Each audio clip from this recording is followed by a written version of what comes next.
Hello and welcome back to my channel. I am Lisa of Diamonds and Stitches, and today we are going to do a Whips and Sips continuation on the Diamond Art Club White Roses and Butterflies diamond painting. I haven't done anything since the last time we were together, so this time I thought maybe I would try and actually diamond paint a little more while I chit-chatted. So I think the last time we caught up on this canvas, okay, I am either going to need, okay, I really do need a pair of bifocals, but I refuse. I just refuse. So, and honestly, I'm gonna need to go and get my, I will be right back. Okay, much better, at least for me. I hope you guys, have your own whip out and or doing whatever craft you're doing, and just enjoy our time together and crafting and chatting. Well, really me chatting. So this week it's been busy. I've done a couple of unboxings. I received a ton of stuff, mainly because I ordered a ton of stuff. I broke my no buy and self-imposed no buy. I don't have anybody to tell me that I can or cannot buy anything except for me. And but I just was gathering so much stuff, and I was like, oh goodness, I should probably, finish a couple of things before I buy some more. And what really broke my no buy, and I'm totally going to blame these poor two ladies, so I'm going to do a little shout out. Kiss My Crafts, KISS, My Crafts with a K, and Allie Crafting Pursuits, I think it is, or Allie Pursuits. I will link both of their YouTubes down below in my description. But I had unboxed a wolf Dreamcatcher from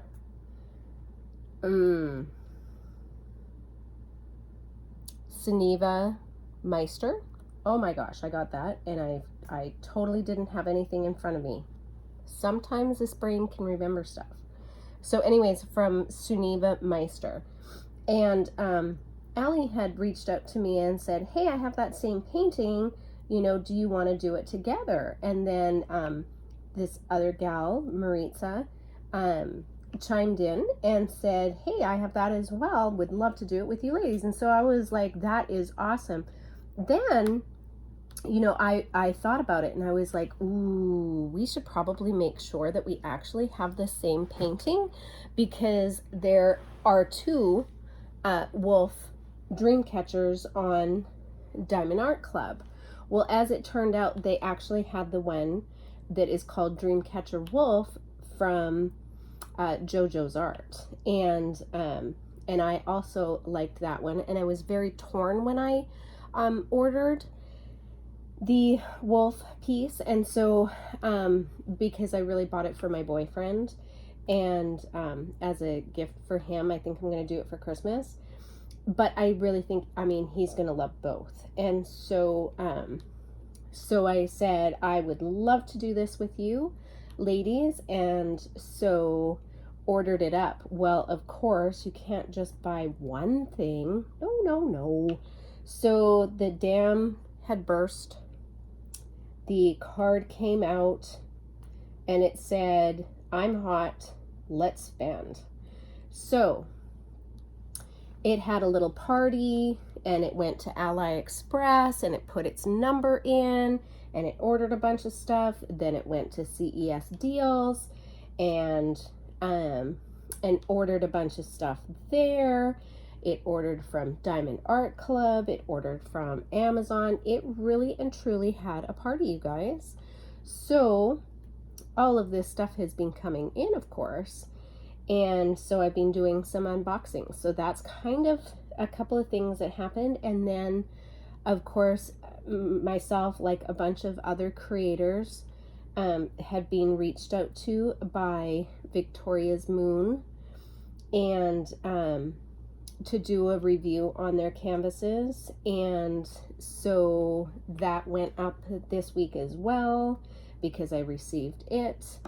And so yeah, there's just been kind of a, and luckily I've had some time and been able to spend a little bit of time each night and tape so that I can release it the next morning. And so far that's been working out pretty good for me, the schedule.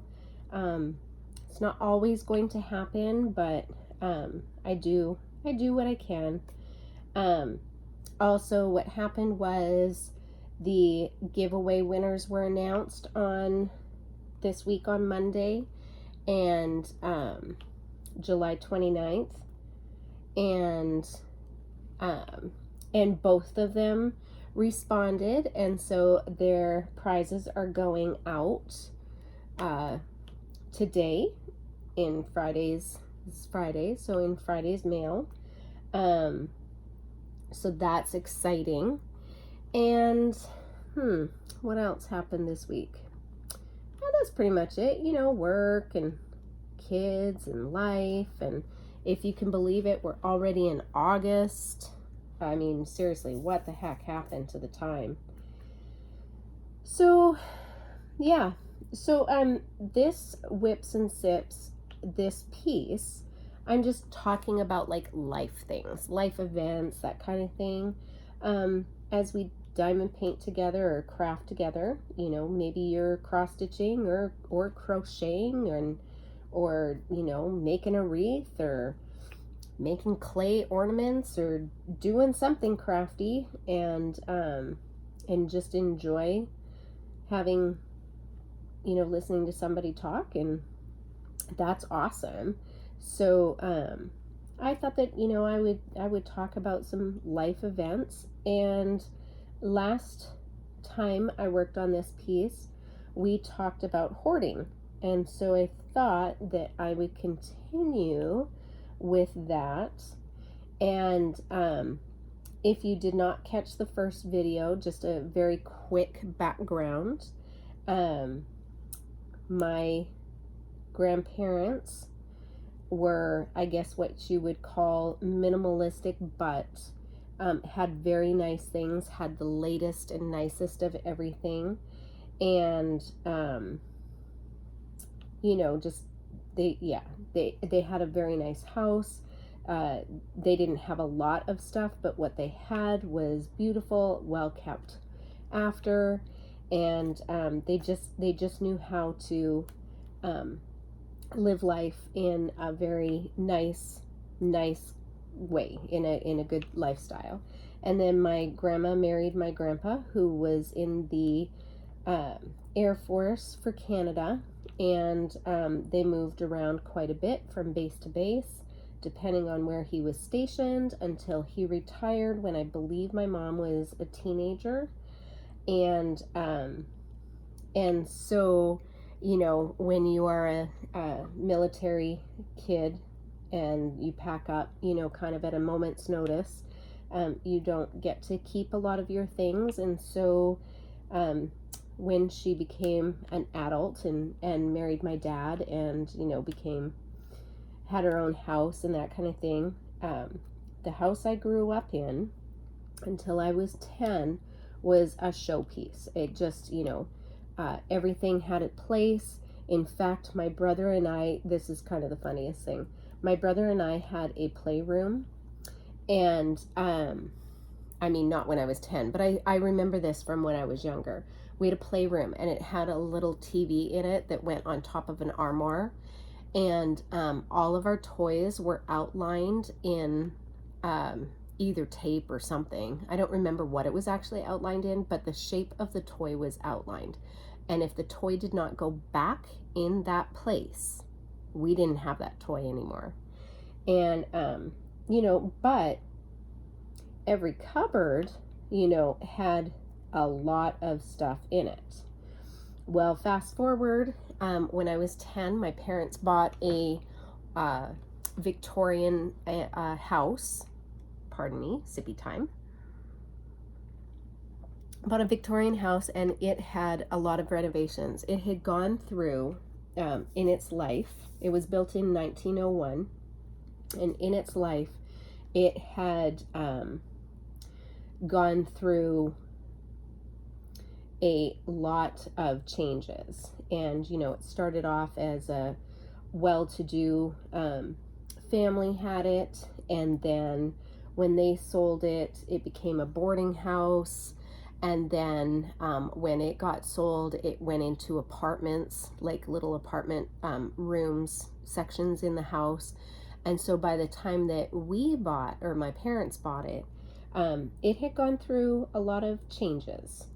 And so my parents actually restored it back to what they could find photos of and historical, from the Historical Society, what the houses looked like back in 1901, and right down to the antiques in the house, the furniture and everything. So, you know, there was a lot of renovations that happened, a lot of chaos, a lot of, you know, rooms being closed off because they were under repair, that kind of thing. And so we kind of grew up in a space that was no longer neat and tidy and had a lot of stuff. And then my mom and dad started collecting really beautiful things.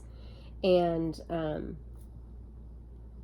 you know, my mom recognized that there was a lot of things that had value and that she could resell for quite a bit of, you know, money, turn it over and make a really good profit on many items, which she did.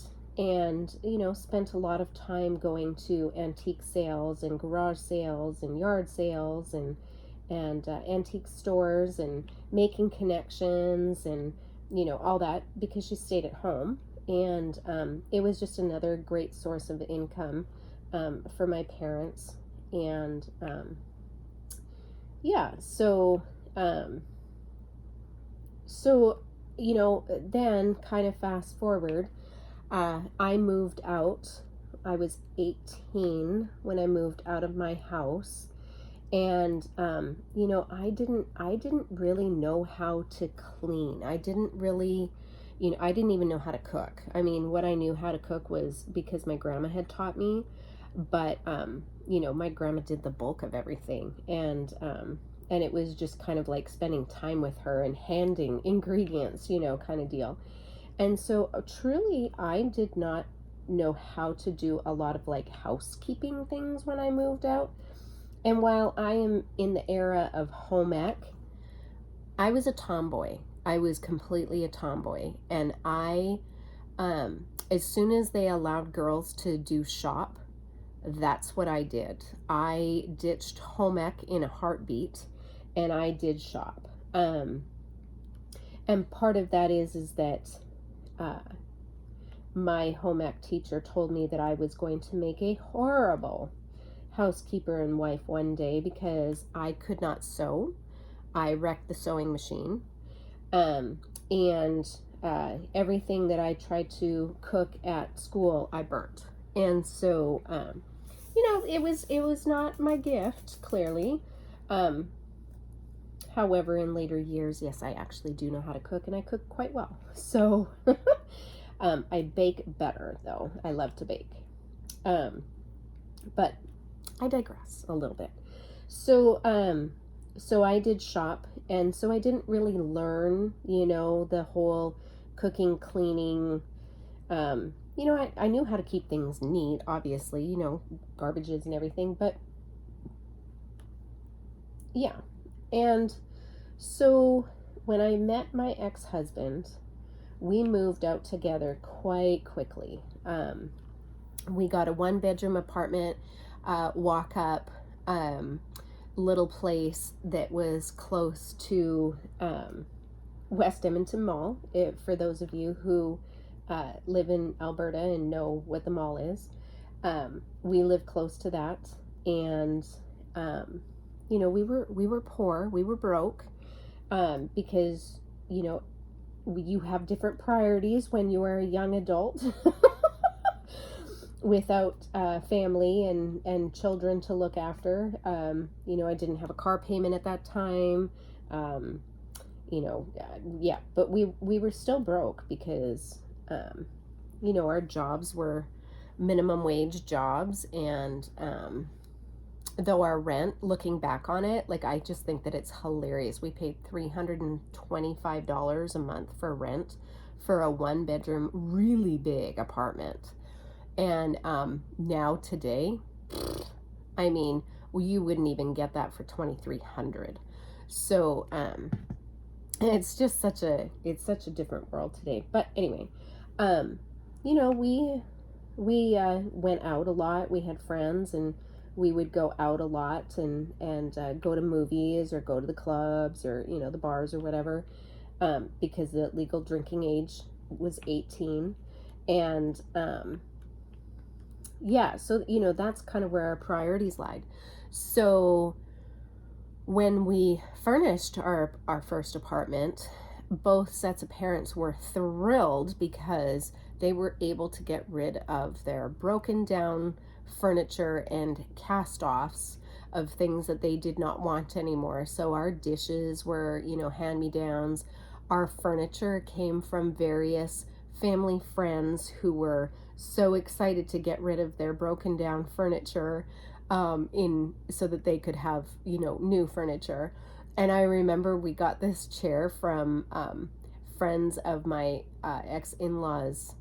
They were family friends, and they had this brown chair, and it was on a swivel, but it was broken on part of the swivel. So when you sat down in it, you leaned over, like you legit leaned over. So it was like you were drunk all the time, you know, leaning over, which did not help when we had parties at our house. And then of course we drank, and then you sat in that chair and you thought the world was like seriously tilting. So yeah, we had that. And then we had like this big futon that somebody gave us that a couple of the slats were broken. And then we had this, I mean, all of our furniture was mix matched. It was just like, wow. Today, I guess it would be called eclectic furniture, right? But we had this big blue couch that didn't have sides on it, and it was lumpier than anything. But, you know, we were broke and we were glad to have it. And, you know, we went to garage sales and we found, you know, end tables and a coffee table, and our TV went on a bookcase that we made out of bricks and slats of wood. You know, like college dorm stuff, right? First apartment. And so anyway, you know, and then I was able to buy things and, you know, furnish our first apartment, our first place. And so I started to buy things, whether it be at a garage sale or a Goodwill or whatever. And then we moved out of that place, and then we ended up in a townhouse that was a 3-bedroom townhouse. And then we built kind of like a room downstairs in the basement, and we had a roommate situation. And so then all of a sudden we went from a 1-bedroom apartment to a 3-bedroom townhouse. Well, you know, then stuff started coming, right? And some of the rooms started getting filled. And it was only the 3 of us in this 3-bedroom apartment or townhouse. And I'm not really entirely sure why we moved there. I don't remember why and what the reasoning was, because we weren't married still at that point and had kids. And then, and so, you know, the buying started, and when I found a good deal, and, you know, my ex-husband, he was very into computers and stereo stuff at the time, and cars. And so then we had that kind of stuff. And Then I got into photography. I really liked photography, and so I had a dark room for a while. So I had, you know, all that stuff. And so all of a sudden our interests started, you know, kind of happening, and bought things. Well, then we got married, and we had one of our children quite quickly. And but at the time, my ex-husband was then going to school, and I was the one who was working, and he was working part-time. And so I always felt really bad because I'd had to put the baby in a daycare. Basically, it was private babysitting, private nannying, I guess. That I went through an agency, and I drove my son to their house every morning, and then I picked him up every evening when I was done work. And I just felt so guilty that I just started buying him things, you know, because we had the money. And so if there was a toy that just came out, man, he had it. If there were, you know, some new clothes, ooh, he had it. And he was a preemie as well. And so he was small. And I just, yeah, just the guilt factor for that. Well, then my first, we call them the first three. The first three are very close in age. The two boys are 13 months apart, almost to the day. And they were boys. The two boys first. And but while they were born, you know, one was born in January, one was born in February, they were different. You know, like my first son was a preemie, so he was a little smaller, and he was very long and skinny. And my second son was a little bit more secure. He was a little bit more sturdy, and so they were different body shapes, and they totally had very, very different personalities. One was light, one was dark haired, and just their personalities. And so, you know, the clothes as a hand-me-down didn't always happen. And I was very good at being able to shop for clearance items, new, and find really, really good deals. And thank you, Mom. And so I did a lot of shopping. I really did do a lot of shopping. And so then, you know, stuff came. And we didn't really pay attention to a budget, which we should have. You know, we just, if we had it, we spent it. And then our daughter came, and my ex-husband was still going to school at that time, but we had another townhouse. We had moved several times. We'd had another townhouse that was very close to his school, so that, you know, transportation wise, we only had one vehicle. And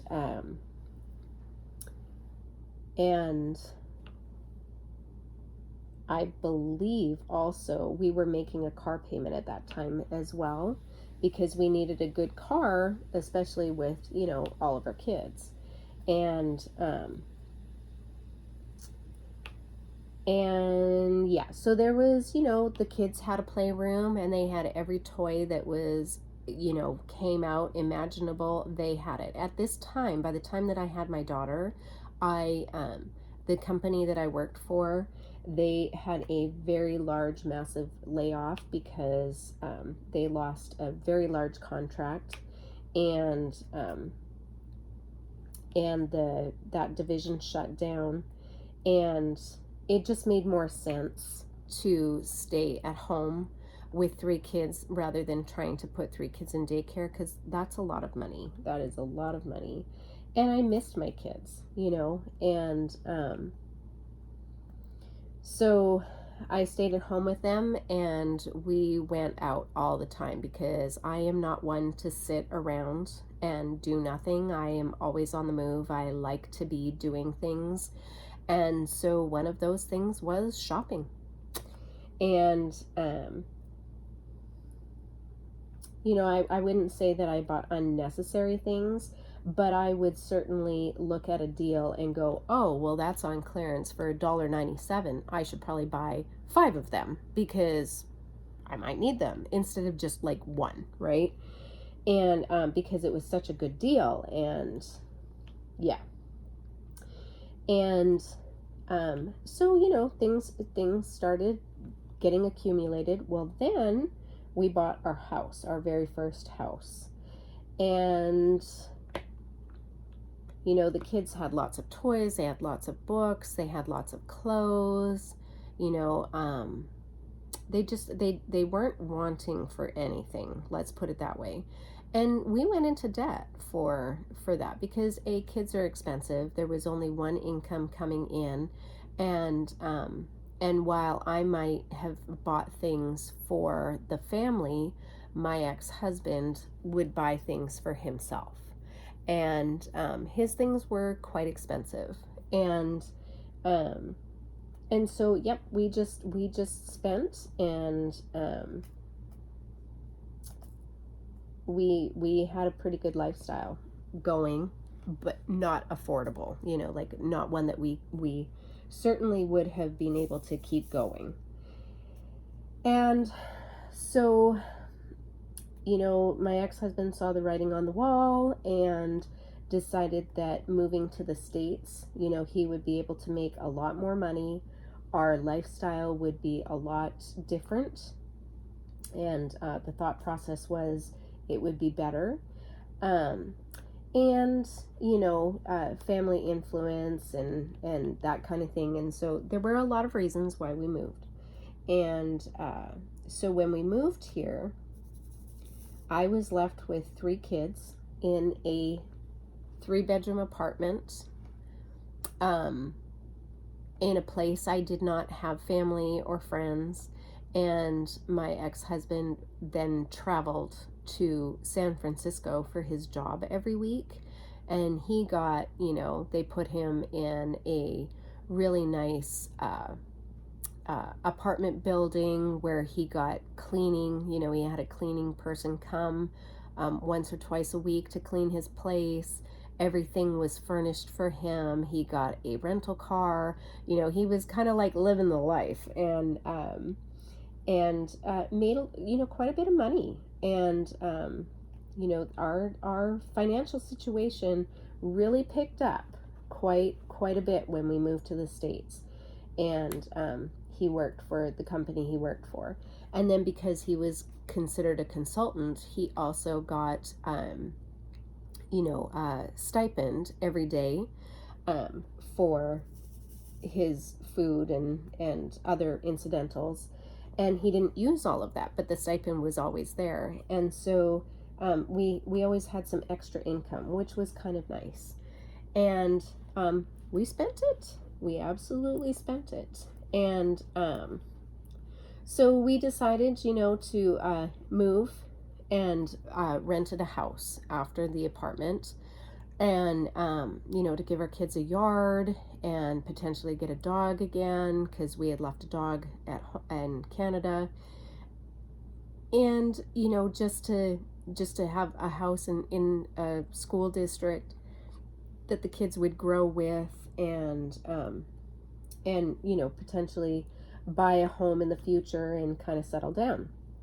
So we rented a home for a year, and I then had to furnish a home. Like it might have been a rental house, but it didn't have anything in it, you know. And so what we had in our apartment were some of the things that we'd brought from our previous home, but because moving expenses are what they are, it's very expensive. So we got rid of a lot of things before we could come, you know. And because going from a 3-bedroom house down to a 3-bedroom apartment, you know, that's a big down you know, having to downsize. That's what I meant, downsize. And so we did. And, you know, with all of our moves, I discovered, you know, some great shopping places, and Macy's and Nordstrom's and the Rack and all of these great places that I could go and check the clearance rack first and pretty much deck my kids out in designer clothes for very little money. And so I bought them a lot of stuff. And my daughter loves clothes, and I bought her a lot. And my boys, they lived in jeans and nice polos all the time. They were dressed quite nicely, and they had very nice things, and for very little money, because I would shop either the clearances or the sales all the time, because I stayed at home and the thing for me to do was go shopping, and I did. And it got to a point that I was shopping so much that things would end up in bags, and they would be in the hall, and they would be, in my room, in the closet, in the kids' closet, and they never got touched because they had so much. And so that just kind of started the cycle, I guess, of buying and keeping, and then getting rid of it, and then buying more, and all of a sudden things start exploding. So while I would not say specifically that I am a hoarder specifically, I will say that having 6 people in a house, with all of, 4 of them being children, and every one of them had their own individual things. All of them, had at one time their own room. The 2 older boys ended up sharing a room after a while, and but everybody had their own individual stuff. And then there was the school stuff, and mommy can't get rid of, your artwork and, your report cards and all of those things. So all of a sudden the paper started piling up, and then I was still shopping, and my ex-husband would buy his things, and of course we got ourselves into debt quite a bit, and we refinanced the house a few times, and paid off the credit card. But with the payoff of the credit card always came with, extra money was given your way, so that, my ex-husband, he really liked computer equipment and stereo equipment, and cameras and phones, and anything that was kind of like technology, and new. My ex-husband, he really liked it, and that was his thing, that was his hobby, and that's what he did. But it was so very expensive. So while he might give me $2,000, that I would spend either on the kids, or piecemeal, I might buy myself a purse, but then the rest went to the kids or to buy something for the house. His would go to, I got a brand new monitor, and whatever card, or whatever the computer stuff is. And yeah, so this stuff adds up, right? Well, then I got into crafting quite heavily because my kids were in school full time, and I had the baby at home, and I got back into crafting. And I think I've explained before, when I get into a craft, I go all in, whatever that craft needs, I'm going to buy everything that it potentially needs and more, because I don't want to be left without. And, I started doing creative memories, a scrapbooking thing. Well, then I had all of that stuff too, and then it got to a point that I had to put it somewhere. And you just the accumulation of stuff, right? And the years of accumulating it. Well, then we had a fire. We had a fire when my youngest was 3, so my oldest would have been 12.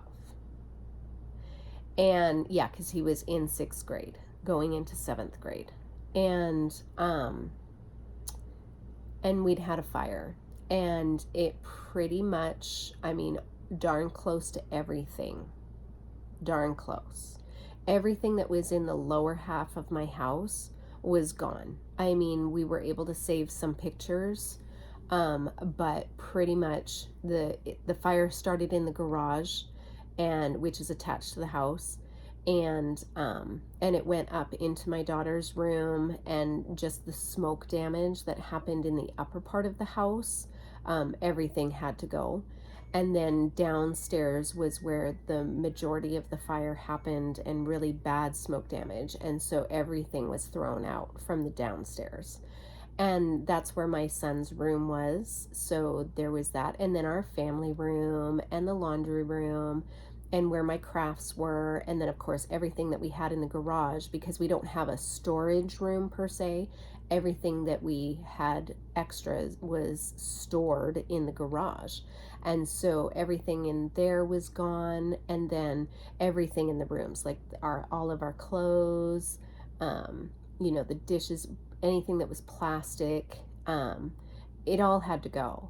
And so we were out of our house for about 5 months, I think, while they redid our home. And so we really started back down at ground zero, pretty much. The restoration company came in, and they took what they could, to restore.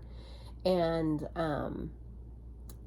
so when we were put up in a rental home, there were some things that came to the garage, boxes that they had boxed up, things that they wanted me to go through to see if it was worth saving or not. But all of our paper, like everything, was gone.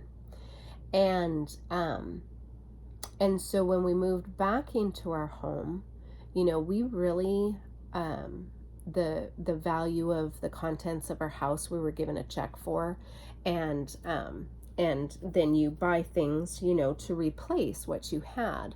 And so then we were pretty much able to go and buy, from scratch. And Mom, who is very, very sentimental, had to replace like the kids' movies and some of the toys that they had and that kind of thing. And it was just a very bad time. But what happened was, I thought, my house never became a home anymore. It was always just the place, that a fire happened. And on one hand, I wish that we had fixed the house up and then sold it and moved somewhere else. But because it was a neighborhood that, we were pretty established in, our kids went to school here, and I was not capable after the fire and all of the things that happened with the construction company and all of the things that you deal with emotionally. I was just not capable to find another house and make the move into a new neighborhood, and I guess the devil that right? And so we decided to stay, and we made some different changes in the house, and opened it up a lot more, because it was darn close to gutted. And so we were able to do some things in the house that we would not have done, if we had lived in it without a fire. And so, we started off with buying, everything from window coverings to bedding and, clothes and everything. And so the buying started, and it became worse. And then I guess my mentality was, wow, it can go in an instant, and I should probably, get as much as I can so that I can hang on to it. And that's when I started overdoing things, overbuying my crafts, and I would flip from one to another, because mentally I was like, well, this could be gone in an instant, so I might as well do as much as I can, in whatever time I have. And so I had a hard time. I had a really hard time, you guys. And so I started buying a lot more things, and we had the money, to do so. And then gambling started. And we, not on my part, but we started, getting very, very badly into debt, and had to do another refinance of the house. Things were happening, well, again, with the refinancing of the house, or selling of stocks, or, dipping into your 401k, which is all things that my ex-husband did without me knowing. Then a check was handed to me. Now, I actually did the finances, but I did not do, my name was not on the mortgage, and so at one time, and so I didn't know until it was too late. And then, of course, the stocks and the 401k were all in his name, and so I wouldn't know until it was done, because he would start freaking out at the credit card debt, and so then he would do something about it. But it also always coincided with, he wanted something big. And so, yeah, so, both of us were at fault. I was a shopper, and he was a expensive buyer. And I wasn't working, so there was not double income. We didn't have a dual income. And I started volunteering at my son's school. Ooh, that is not a good drill at all. I started volunteering quite heavily at the school. And, I would support the teachers and the PTA quite a bit, and buy things. And then, my kids were in sports, and my daughter danced, and that was very, very expensive. And then, there was tutoring, and there was, like all kinds of things that your kids go into, right? And the expense of children. And then of course they need things for whatever, they're doing. And yeah, just life, life. And I'm really hoping I am doing the right color. Yes, I am. So yeah, and so then, kind of fast forward quite a few years, and then my ex-husband kind of dropped a bombshell and said that he, no longer wanted to be married and have the lifestyle that we had, and he wanted out, and he did. And I got the house and the kids and all of this stuff. He took very little of the stuff. He really didn't want anything, and what he did want was kind of unreasonable, and there was some discussions about that, and so he was pretty much able to start over in his life, and I got left with our prior life, which was great because I came out the winner anyways. And but in the meantime, I went through yet again another emotional issue, and I have decided, or I have not decided, I've discovered that not only am I an emotional eater, but I am also an emotional buyer. And so yeah, I started, I was getting rid of things, especially things that we'd had together, but and I was selling that. But in order to help my kids and that kind of thing, we switched up rooms in the house, and we were painting and buying new furniture for their rooms, and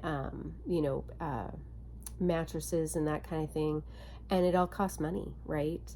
And I had not worked, and so I managed to pull myself out, but and I'm doing great. Like, honestly, I'm doing great, for the situation that I'm in, and my kids have all come together, and they're great, and we help each other out, which is wonderful. But we have a lot of stuff. All of us have a lot of stuff, and yes, a lot of it is mine. And as my daughter keeps reminding me, it is past money. This is what she says, Mom, just get rid of it. It's past money. Like, it's money that was spent before, you know, you and dad, and like just let it go. And so I'm trying, because here's another thing about me, is that my closets, my cupboards, my drawers, all very organized, all beautiful, very nice. I hate to open up a cupboard and have things fall on me or not be able to find something. So all of that stuff, absolutely organized. It's the things that don't have a home, or there's too much of, so it can't have a home, without squishing it in a closet and then having it fall on you, which I refuse to do. So then that's where it starts getting to get cluttered.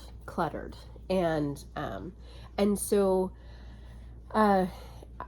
while I again, you know, that show Hoarders, I'm not at that point, but of course, you know, that's the worst of the worst, right? Like, obviously they're not going to put a family on there that just has, oh, some stuff that they've accumulated for 20 years. No, they're putting somebody on there that, you know, can't let things go, has a really, really hard time emotionally letting things go.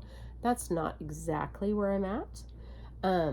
But there's a bit of sentimentality on my part too, you know, that I keep things because, you know, after the fire, yeah, a lot of my kids' baby stuff went away. And so then I started like really cherishing the things that they did, you know, after, and keeping things that are ridiculous, like your report cards. Like, it's not, I have started shredding those kinds of things and letting it go, because honestly, the amount of paper that I have in my house, it's crazy. It's crazy. So you know that show, Marie Kondo, the Marie Kondo method, whatever it is. I watched that series on Netflix, and what I really liked about that series, much more than Hoarders, was that, yeah, you could say that these people were hoarders, but they were willing to, you know, change, that they were willing to, let things go. And that's the place that I'm at. Like, I'm willing to, but sometimes it seems very overwhelming because there's so much. And, you know, where do you start? And so I really like her method, because she leads you up to, um, you know, the sentimental stuff. And so you're not starting with that right away, you know, that there's a process to get to, and you start with things as mundane as your clothing, you know, that either you like it or you don't. And so as you're going through the steps, you start learning that, what she calls the spark of joy, you know, that zing, that when you see something that it really, it gives you a sense of pride, or it gives you a sense of joy, or, you know, it's something that, you know, it is useful and you need. And that, you know, kind of less is more. And so I'm really in that space now, and going through it. But I have discovered that, you know, it's exhausting. It's exhausting to go through your stuff. And then, you know, having a space to put it all out that others aren't in. And like I said, in my house, like, every room in my house is used.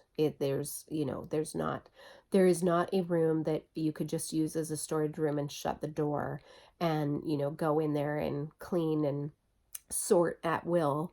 You know, no, it's in the middle of the living room, you know, or it's in the middle of the family room. And so then, you know, you start taking things out and it looks worse before it gets better. And then it becomes overwhelming again. And then I kind of like, yeah, you get tired and kind of give up. But I'm working on it. I am working on it. And I have a boyfriend who has his attitude is, you know, anything can be replaced, you know. And he lives a very,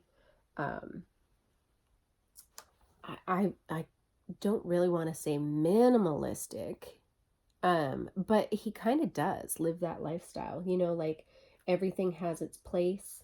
He does not have a lot of junk. When he gets, okay, that's another icky drill.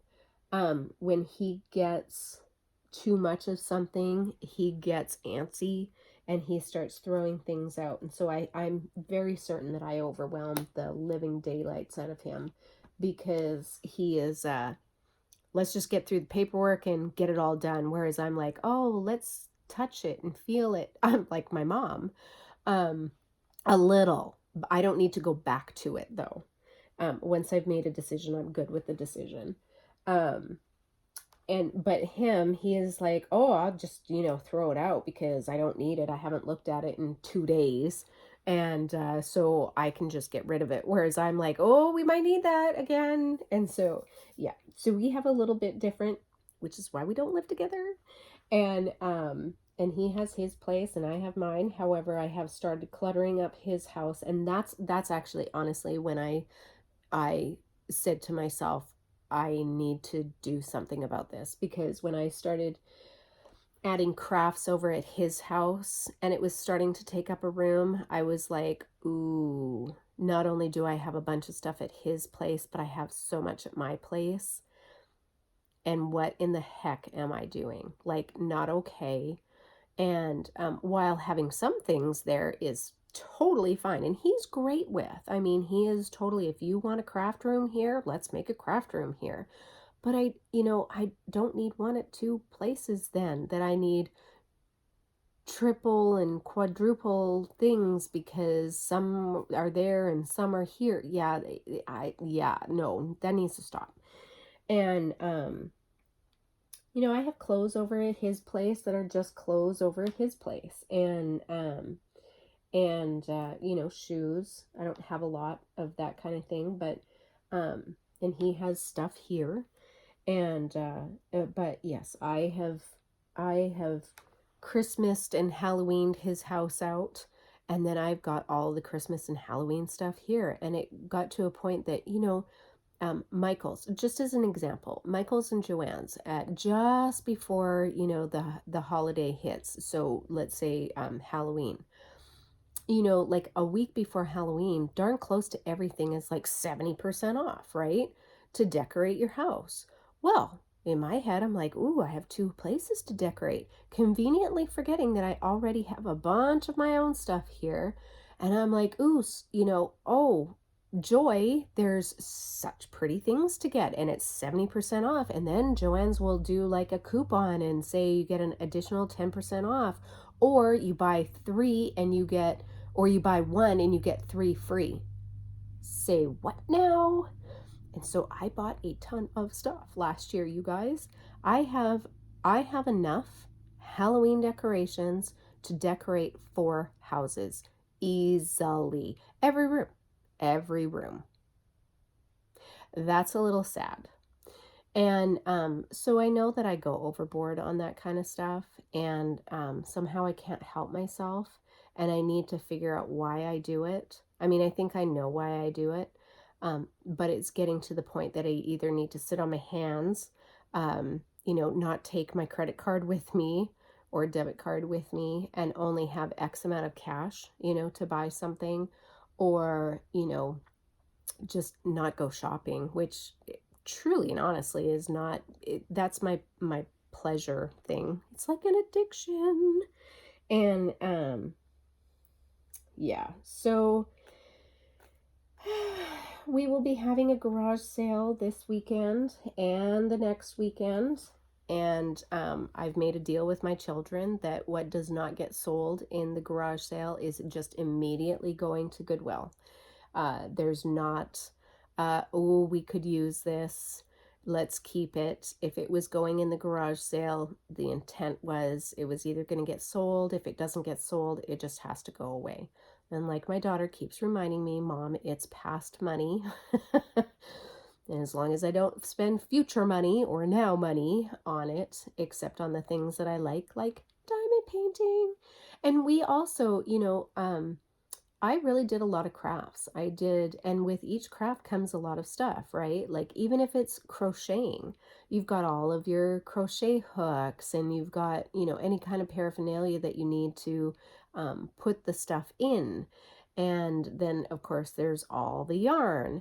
And, this stuff takes up space. If you're cross stitching, the stands to hold the fabric and, the fabric that you buy and the patterns and the thread and the needles and, all of the paraphernalia, the magnifying glasses and lights and, all of that takes space. And then, of course, I did cross stitch, card making for quite a while. Well, I have darn close to every color under the sun that Stampin' Up! Made, and close to my heart. I have all the paper, I have the stamps, I have it all. And then, all of the things that, the heat gun and the embossing powders and the markers and the paper and the stickers and just like everything you could possibly imagine to make a card, I have it. And I did creative memories, so I have the albums and all of the tools, and I have everything, you guys. And then I got into wreath making, and so then I have tulle and fabric and all kinds of things. Then I don't sew. I do not sew, but I love fabric. And so I was like, ooh, well, I can, make blankets that, you tie the edges. And so, oh yeah, I'll buy fabric for that. Well, it takes up space, right? And I never get to it. And what else did I do? I probably had like 8 or 9 crafts, you guys. I'm not even joking. And then each one of those crafts has its own stuff. And my daughter and I, we sat down one day and she said, Mom, what is it that you really enjoy doing? What is it that really makes you happy?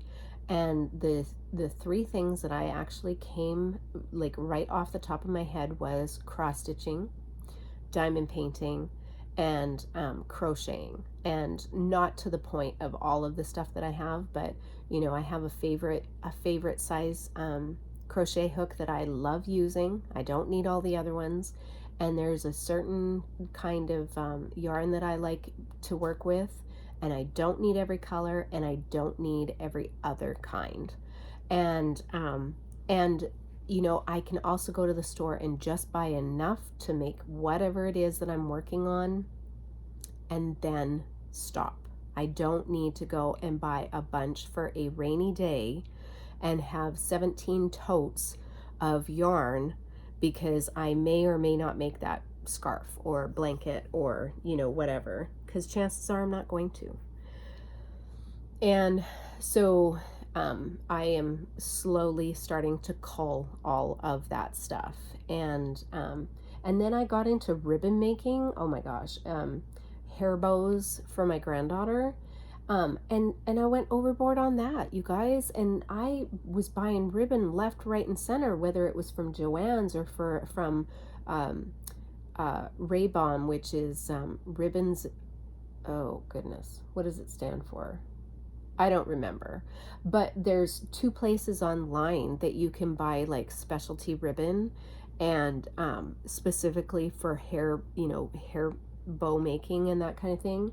That's what they market it for. And I went overboard. I was buying things off of people's Etsy's and groups, Facebook groups that I was in, and I made a few things, but dang, it's hard, and it's not as easy as it looks, and so I have a lot of stuff, you guys, a lot of stuff, and I'm in the process of, I want to be able to open my door and have people come in and not be embarrassed because there's no place for you to sit, or open my door and invite a friend in for coffee instead of bum rushing them out, the front door and saying, hey, let's go to Starbucks, or I'll meet you at whatever, so that they don't see the condition of my house.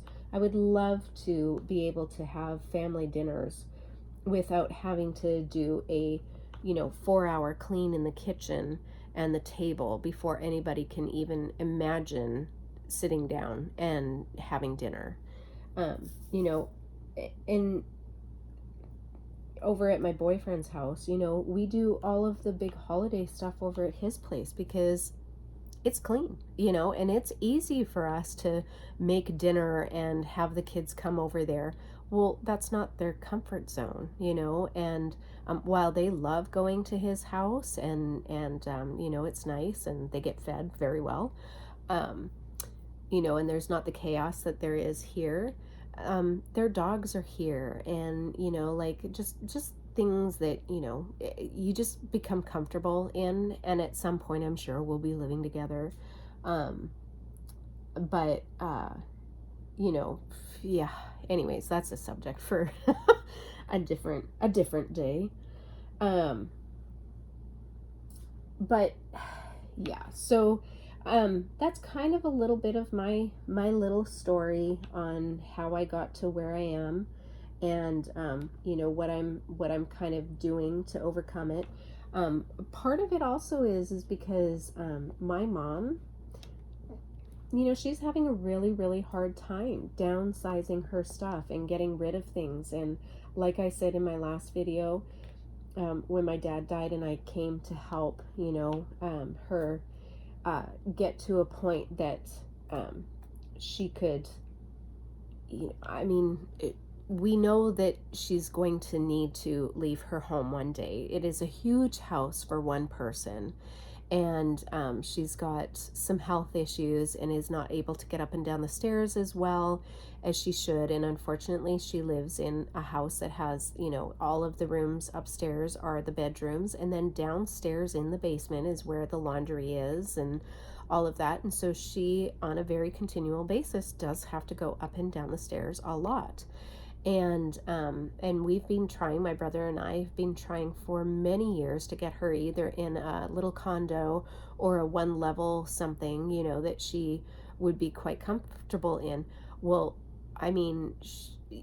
her house is not something that you could pack up in a day, 2 days, even a week. It is going to take a very long time. And so when I went to go and help her, we started in one place, but it became frustrating because unfortunately my mom is has a hard time letting things go, and questions whether she's making the right decision. And even if she does the okay, I can let this go, she'll go to bed that night and think about it, and the next day we're back in the bags that we had already tied up and put in the trunk of the car, and she's taking things back out of it. And so it's very hard for my mom, and it's a process for her. Well, she's in her, my mom is 75, and it's just getting harder and harder and harder for her to get the energy to get things gone. And I think at some point in your life, you should enjoy your life. You should be able to travel. You should be able to, go out and enjoy your friends and, or your spouse, or in her case, dating. And just kind of enjoy life instead of, oh my God, I can't move around this little area, or I have a small little path to sit in my chair, or, whatever the case is, or I have to take all of this off my bed before I can even get in it, that kind of thing. And, that's not the life that I want. And so seeing her struggle through that, I don't want that for myself. And I certainly don't want that for my kids, and I don't want it for my boyfriend. And so I recognize that I need to make a change, and I'm getting there. I am getting there. Not probably as fast as my kids would like, but I'm getting there. And so hopefully the garage sales these next 2 weekends will help a lot. And then, kind of make the space and make a nice place in some areas and spur on more to come. So that is all I think we will talk about tonight.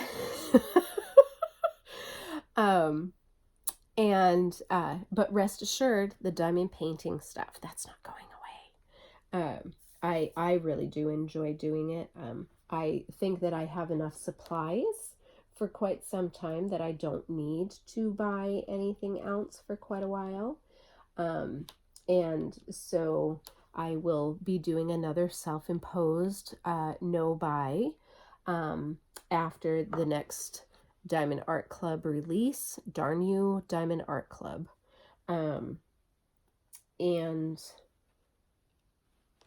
But this is something that I enjoy. It's a good stress relief. It is something that I reward myself, you know, after I have done some cleaning or purging or whatever the case is.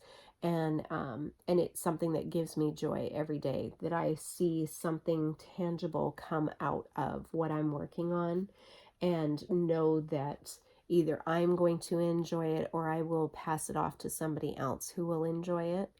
And it's just, I think that everybody needs something that gives them stress relief, whether it is reading or a craft, a hobby, you know, hiking, whatever it is that, you know, gives you stress relief, because, you know, life can get quite, it can get, brutal is too strong of a word, maybe not for some people, but it can get quite intense. And people need something to just take a breather from that, and just be able to do something that makes them happy. And this makes me happy. Cross stitching makes me happy, and reading makes me happy, you know. And Netflix, thank you Netflix and Hulu. So yeah, so that's where I'm at. I hope maybe my story has, you know, either it strikes a chord with you or you know somebody, and just be gentle, you know, like people, it, you know, whatever they're going through might not be understandable to you, but